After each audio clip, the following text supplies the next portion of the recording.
cost of fulfilling their mission, leadership under fire. And of course, the author of the book, One is a Warrior, none other than Mr. Harry Martinez. Well, thank you. I appreciate the opportunity to discuss the book. It means a great deal to me. And I want to point out it's not just words on a page, it's about lessons learned the hard way. And I wanted to share that experience about the soldiers that were around me, the ones that I was responsible for. And I brought in several factors that really, through their efforts and mine collectively, we were very successful and exceeded our expectations. We were a National Guard, Army National Guard team assigned to regular Army units, meaning they do it every day. We do it on a part time basis, if at all. In this case, the team was made up of tankers who basically we call that armor. And because of the conflict and the way it was being fought, on a handshake, they were basically converted to infantry with virtually no training. And I'm an infantryman, learned it in the Marine Corps, went and fought in the Gulf War in Kuwait, later left the Marine Corps, became a police officer, gathered some more skills there, and that experience brought me to Ramadi. And I fused my SWAT team training as a police sniper instructor, and my Marine Corps training when I was assigned to 1st Battalion, 6th Marines Surveillance Target Acquisition Platoon. In short, Scout Sniper Platoon. And Well, Mr. Harry, here on Book 101 Review, we salute you, we celebrate you for being you, for sharing your knowledge and wisdom to us as well as to the world. Thank you. Thank you for sharing One is a Warrior. So let's talk about the book itself. One is a Warrior is a powerful statement. In your experience, what is the critical experience or difference between being a warrior and being a leader? Can you be on without the other, especially in a sniper team where precision and trust are everything? that's a great question. And in my experience, let's talk about a warrior first. What is a warrior? And a warrior is an individual who accepts his fate, and he operates in that kinetic environment or chaotic environment with discipline, with knowledge, with experience. They often lead from the front. They are not one to simply follow. They will speak up. They might hurt people's feelings, and they may inspire others to follow. So a warrior comes in with grit, and it's based often on education, experience, training, and philosophy. Whereas a leader, it's about responsibility. It's about having the ability to influence others to get them to do what you need to get done. It's about accountability. When you're in a leadership position,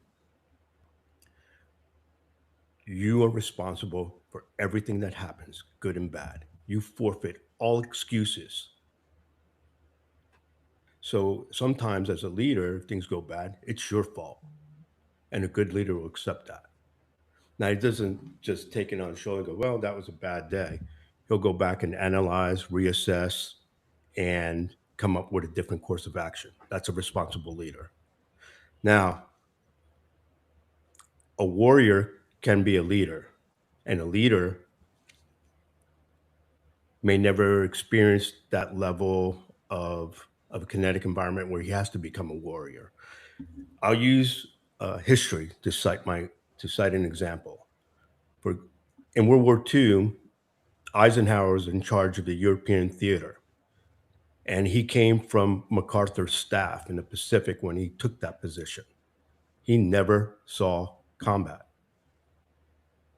but he was a great leader. He built relationships, he built trust. He made every individual a stakeholder in the planning.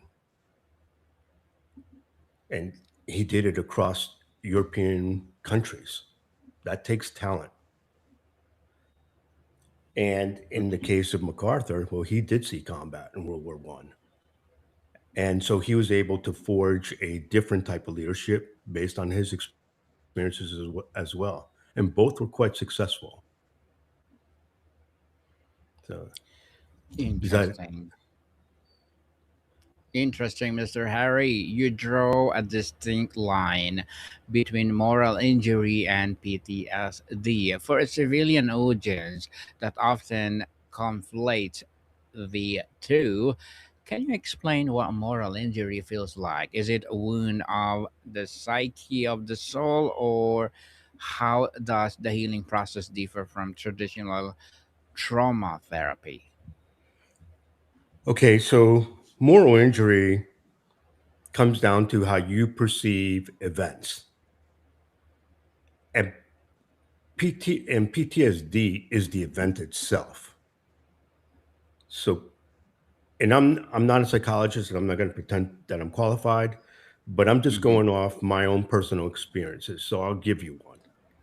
In the case of moral injury, when I arrived in Ramadi after doing police work for over a decade, it was odd to me to enter the homes of civilians with no probable cause, no reasonable suspicion, nothing.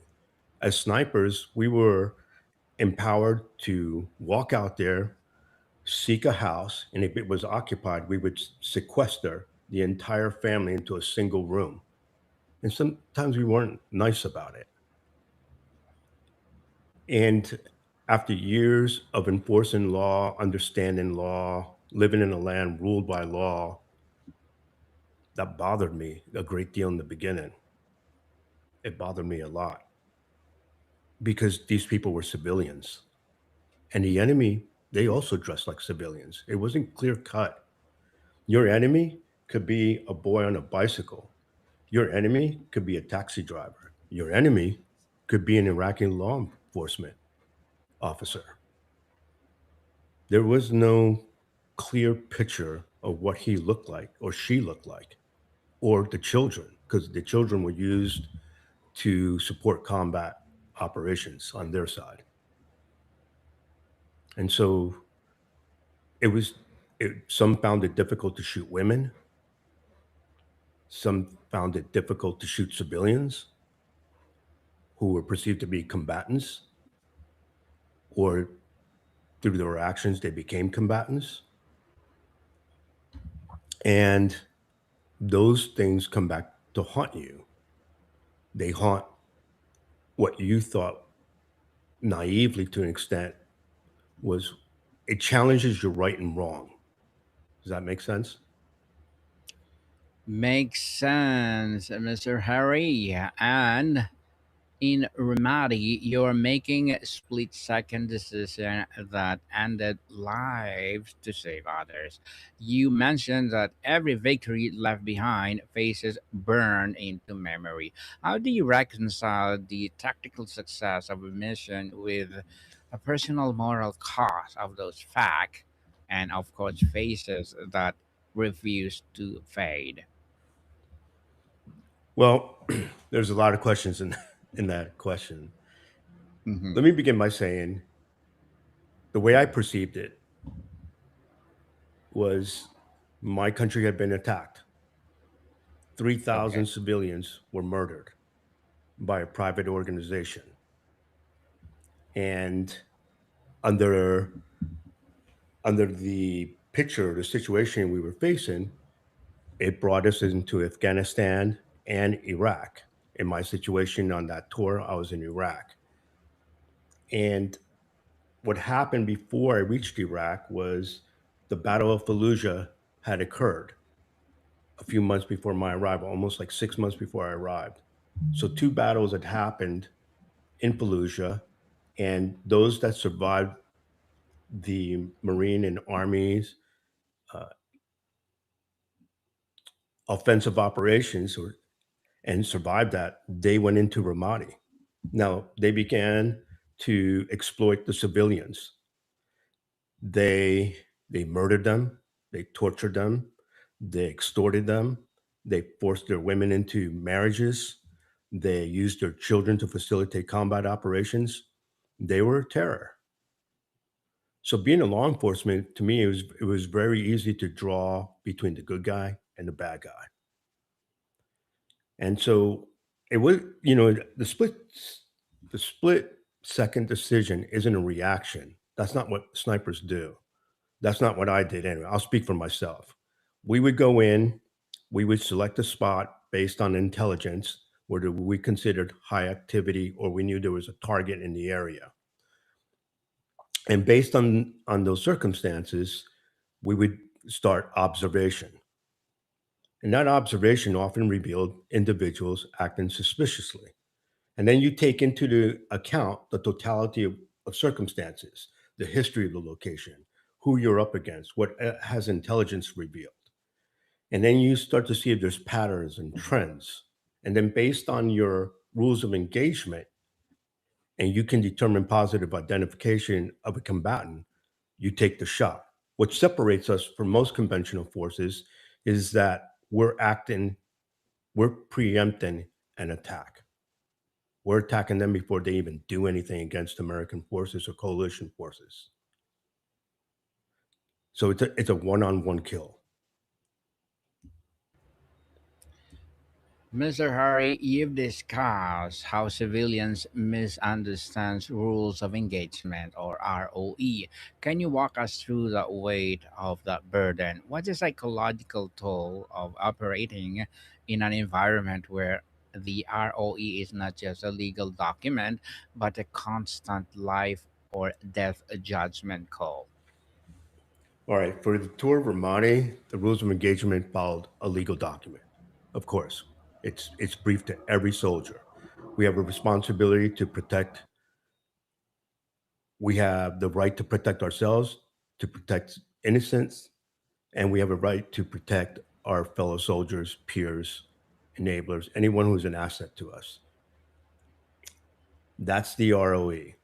Now, if we determine an individual to be hostile, and that Mhm. hostile was defined in many ways in Ramadi, it enabled us to engage the enemy and kill him. So, for example, when I first got there, they told us that the rules of engagement was if you see a man in a black mask, kill him. Okay. If you see a person talking on the phone, a cell phone, and observing American forces, and you interpret that to be, and this is where it gets a little vague, but it was it was clear. If you see that talking on the cell phone and observing American positions, kill them. If there was another ROE where and this is based on a prior incident where the enemy organization had gone into the city and had stolen dump trucks and they filled them with explosives. One of those dump trucks approached an American observation post filled with 35 Americans and 35 Iraqi army soldiers. And it breached the first line of defense and detonated. So, to avoid that, we shut down the street and we made it one way as opposed to a two-way street.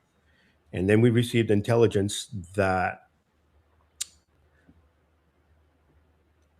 the event had repeated itself. Several dump trucks were again stolen. They were believed to be filled with explosives. And then, rather than wait to them to approach any American position, all dump truck drivers were to be considered combatants. And in our situation, we ended up engaging a dump truck and we ended up killing the driver and the passenger. So rules of engagement, and they're specific to your area of operation, but the foundation for for you to operate within that realm still lies within a legal document. In the first 6 months of operations in Ramadi, I didn't have to write a single statement. I just I called it was painting a picture of the activity in front of me. And based on my experience again and the mission that I was on and the intelligence that supported the mission, I engaged. As the months went into like 6 months thereafter, I believe someone made a decision way above my pay grade and said, "Hey, anytime these snipers start taking shots and they're killing people, we want them to write a statement." That statement becomes an official document and can be used against you if you're found to be working outside that box. You transitioned from Marine infantryman to police officer, and Correct. then to Army National Guard sniper team leader. How did your team as a police officer prepare you from the urban chaos of Ramadi, and in what ways did it fail prepare you from the sheer scale of insurgent warfare? All right, that's a great question. It is. That's a really good question. As I said earlier, there were things that were happening that I was seeing, and because I was a police officer for well over 10 years, close it was almost 15 years,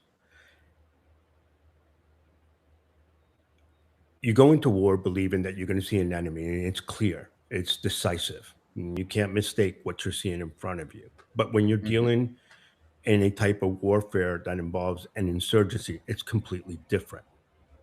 And so you're using your judgment, you're using your training, you're using your experience, you're using your values, you're using everything that's taught to you to determine whether you're going to engage that person or not. And there were many cases where soldiers would not engage. They wouldn't do it because they believed they were not facing a threat. Whereas another individual might come along and say, that's a threat and might engage and be completely right. The other soldier wasn't wrong. It's just there's a lot of contributing factors to that decision. Now, if they're attacking you, well, then that's a whole different picture. But in the world of snipers and scouts and generally speaking reconnaissance, you're interpreting an activity, you going off training, education, and again, intelligence reports, the totality of circumstances. So, how did police work help me? It helped me write statements and reports.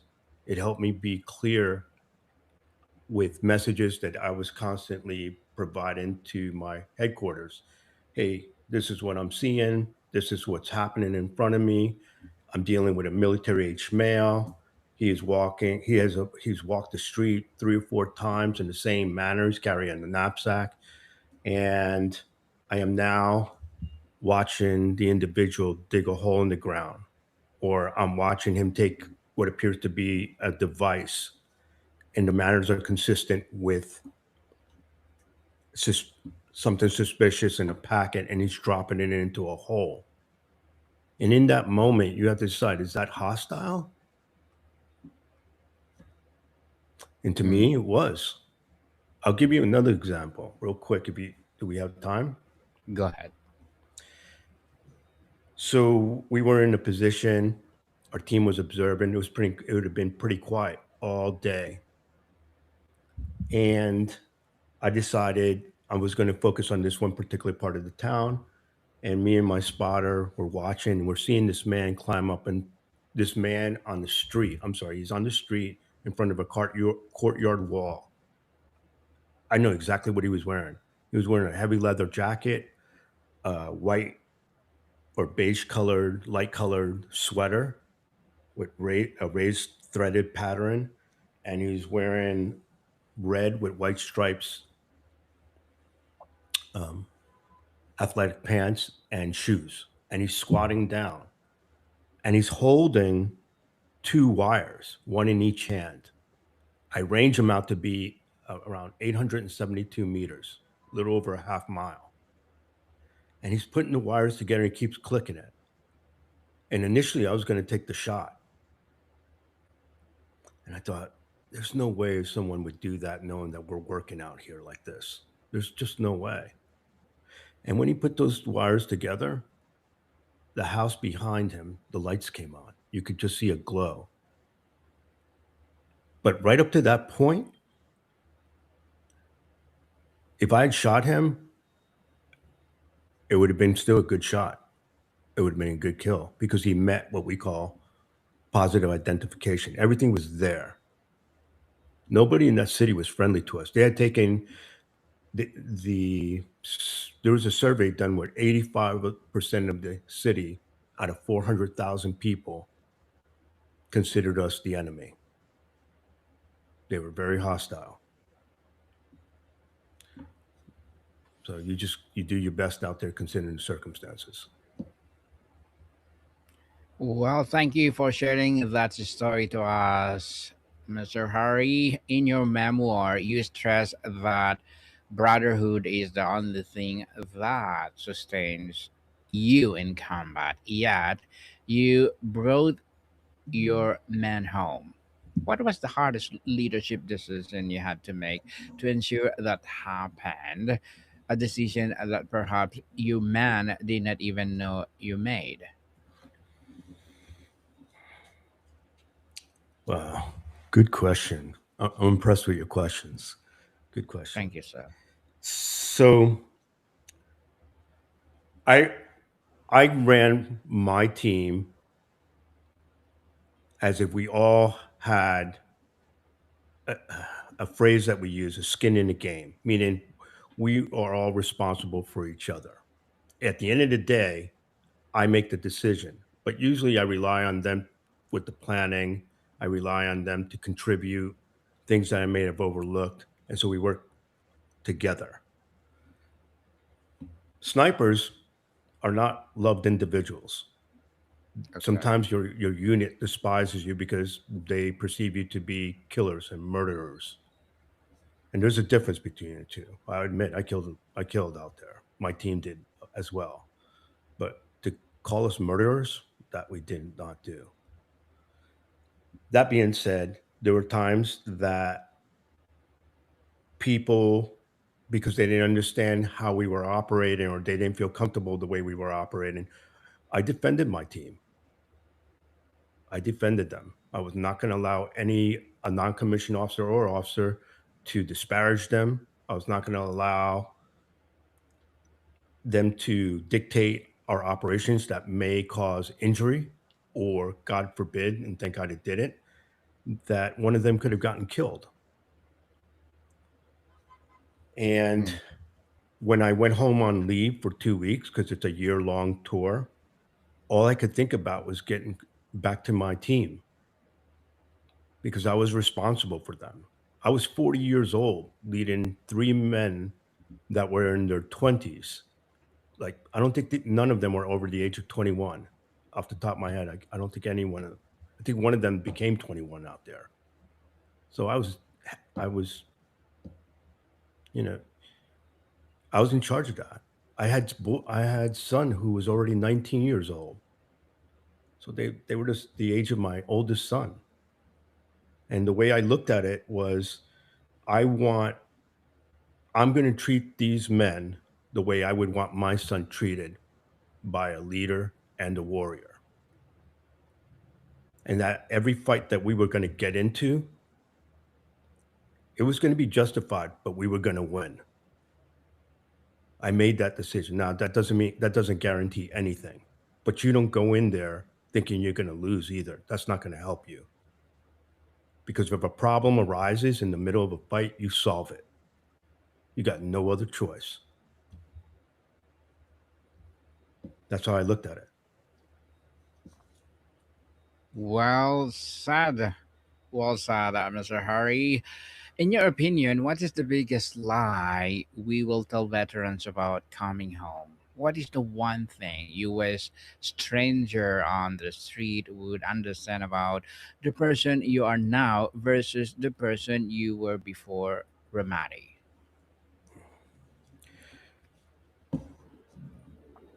I believe, and this may sound cliche, and I hated saying it when I came to that realization, but war changes you. And it changes you, and that change is unique to every individual. I heard warriors,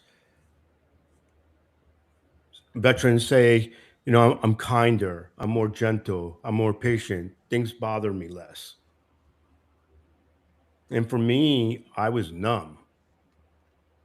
I was numb. I didn't drink. I barely participated with my family. It was the transition was so quick.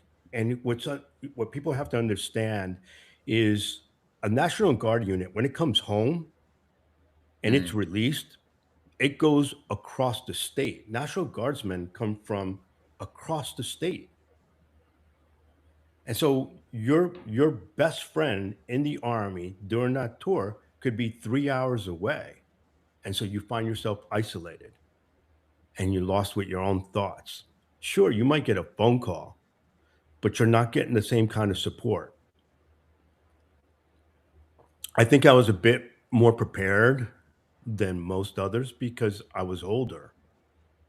And I do a lot of reading. I did a lot of reading before I went to war and all throughout my life. And one of the best books that actually trained me to understand what was going to happen to me was a book by David Grossman, and it was on combat. He wrote two books, but his best one was on combat. The reason he wrote the second book is because there were many people who came forward and said, you give this process that happened to warriors, and I didn't suffer any of that. And so he wrote a second book and goes, well, this class of warriors, they're considered mature warriors. And they look at it like this, and this is how they sustain themselves. And this is how you apply what you know to train in. And I follow those principles. I followed them. And I what I didn't know very well, or something I couldn't explain very well, I would fall back on other instructors to help me. I would have them send me material. I read it, I would break it down, and then I incorporate it into our training. So everybody is different. Everyone. I have personally over my lifetime nearly 60 months of combat. That's 5 years. And I think what's gotten me through some of the most difficult days is I feel grateful. I feel grateful. And I remind myself, be grateful, count your blessings. Because there's some guys that never made it home. There's some women that never made it home, regardless what branch they were, because we lost sisters out there too. And there's some that came home and never recovered. So the National Guard has a very difficult situation because their soldiers are isolated. And the Army, it's going through this difficult period too, but they're all together on a base where resources are immediately available to them. Not saying it's any easier, but I'd rather be in that environment than sit at home by myself. I can't speak for what my team went through after the war because I was from New Jersey and they were from Pennsylvania. And when I came back home, I resumed my career. When they went back home, they resumed their lives, and we barely stayed in touch. In fact, I only talked out of the four of us. We were a sniper heavy team. I only talked to one, and he became one. You talk about a warrior. His name is we call him Joey Bennett. He was a tanker. He volunteered to become a sniper. He was quite successful in Ramadi as a sniper on my team. And then he got home and he went infantry and then he went to sniper school. When he got done with that, he went to Afghanistan. He he returned from Afghanistan and decided to become a warrant officer. And then he was selected to fly helicopters. So he became an Apache helicopter pilot. And then he went back to Afghanistan as an Apache helicopter pilot in combat. That's what the National Guard can do to an individual who wants to do it. And so everybody's a little different. Everybody's roadmap for resilience and tolerance and acceptance is a little different. But the one thing I think that the most successful ones is they're grateful for what's in front of them. I still find life beautiful with everything that's happened in front of me. I still find life beautiful. I enjoy the sun coming up. I enjoy walking out on a crisp autumn day. I love swimming in the ocean. I love being around my children who are adults. I love having the ability to take my grandson to school. What happened to Mr. Har, me? Go ahead. I'm sorry. yes. Mr. Hari, looking at the current geopolitical climate and the rise of the urban warfare globally, like Ukraine, Gaza, and while in Burma or Myanmar, what lessons from Ramadi in 2005 are most relevant to modern soldiers and leaders today? I'm not. I'm not sure I understand the question properly. In terms of what? What? I- In In terms of terms leadership, comparing, resilience. yes, those topic. This goes across the board to anybody who's going to make a career in the military. Let me first say this: if you're going to join the United States Army, you have one purpose: to support or participate in combat operations. Because we are historically an army that goes to war. Make no mistake of that. So if you're going to be a leader, then you should do everything you can to perfect, attempt to perfect all the processes to engage in a kinetic environment and win. That's your job. The second part of that is that individual, that soldier, in whatever role they're playing in the military to support offensive operations to win a war or a conflict or resolve a situation, don't stay within the Army realm.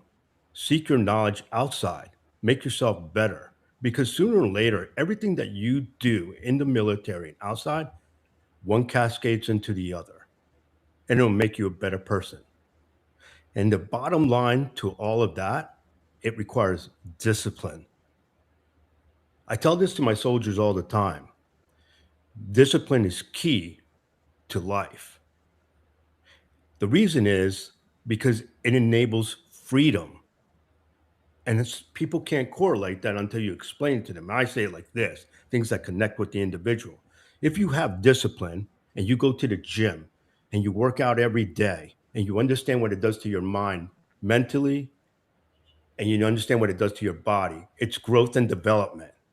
And if you do it for the rest of your life, you're not training for a summer day, you're not training for a specific event, you're just training for life, you won't be a slave to disease. You have freedom. If you look at your finances and you say, I'm going to discipline myself, how I spend my money, I'm going to think strategically, I'm going to think immediate steps. Whatever discipline you begin with, however you approach it, and you discipline yourself with your finances, you escape debt, which equates to freedom. Does that make sense to you? Makes sense, Mr. Hurry. And to wrap up our discussion for today, you've been a guest on several podcasts. But if you could sit down with one person, a current high ranking general, a politician, a rookie soldier, to ensure they read your book and understood its message, what would it be and why?